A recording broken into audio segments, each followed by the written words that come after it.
Ngayong araw ng Lunes, February 12, naganap ang contract signing ng nag-iisang Supreme Idol na walang iba kundi si Daniel Padilla. At talaga namang inabangan ito ng lahat ng kanyang mga tagahanga pati na rin ng kanyang mga bashers. Pero sa di inaasahang pagkakataon ay napaluha. Dahil sa tuwa at appreciation ang netizens sa mga binitiwang salita ni Daniel. Bukod pa dito, nang ilaan niya sa pinakahuling bahagi ng speech ang pasasalamat sa isang taong naging bahagi ng kanyang journey bilang artista sa loob ng maraming taon na walang iba kundi ang ex-girlfriend niyang si Catherine Bernardo. Panoorin ang mga hindi malilimutang pahayag ni Daniel sa kanyang contract signing bilang kapamilya star.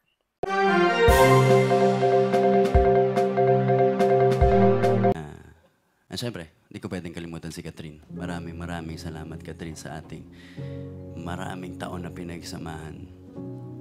Mm, You know, hindi mawawala sa puso ko ang magaganda nating memories at ating mga adventures at journeys na pinagsamahan.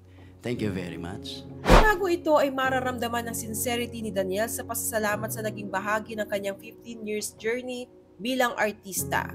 Katunayan ay may inihanda siyang mahabang listahan para wala siyang makalimutan na mahalagang tao na dapat pasalamatan. Kasama ni Daniel sa contract signing ang ina niyang si Carla Estrada at dumating din ang kapatid niyang si Maggie at pinsan na si Jordan. Nagbigay din ng mensahe ang mga taong malapit kay Daniel gaya ng mga direktor na nakatrabaho niya na puring-puri ang kanyang work ethics. Proud naman sa kanya ang kanyang tito na si Senator Robin Padilla maging ang kanyang amang si Romel Padilla. Mensahe ni Daniel sa lahat. May mga bagay anya na hindi inaasahang mangyari pero nakatakdang mangyari, kaya ipinapasa Diyos niya na lang ang lahat. May mga nagpapadala din daw sa kanya ng both positive and negative comments at pareho niyang naa-appreciate ang mga iyon dahil natututo siya sa mga ito. It makes me human, ika nga ni Daniel. Sa mga pambabati ko sa kanya, ani Daniel masakit man pero totoo. At sa mga positive messages na ipinapadala sa kanya, sobrang sarap daw sa puso ng mga iyon. Dagdag pa ni Daniel, I thought yung experiences ko sa buhay ay marami na, pero talagang hindi natatapos ang learning. Ang knowledge hindi natatapos. Experiences in life. It brings you down and it brings you back up. Ganun talaga ang buhay. Kailangan nating tanggapin na may mga pangyayari na hindi man sang-ayon sa atin o hindi man natin gusto.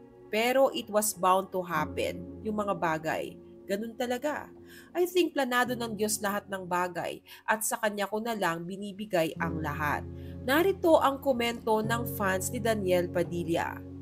Naiiyak ako. Deserve niya din to. God bless and good luck, DJ. Good luck, DJ. We love you. Naiiyak ako. May lungkot at saya ang mga mata mo. Pero super happy kami sa'yo. Congrats, DJ. Nakaka-proud ka. Nagawa mo pang pasalamatan lahat. As in, lahat.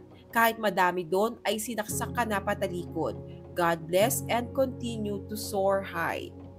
Grabe, bakit ganun? Pagpasok pa lang niya, naiyak na ako. Napakamadamdami ng contract signing, nakakaiyak. Good luck, DJ.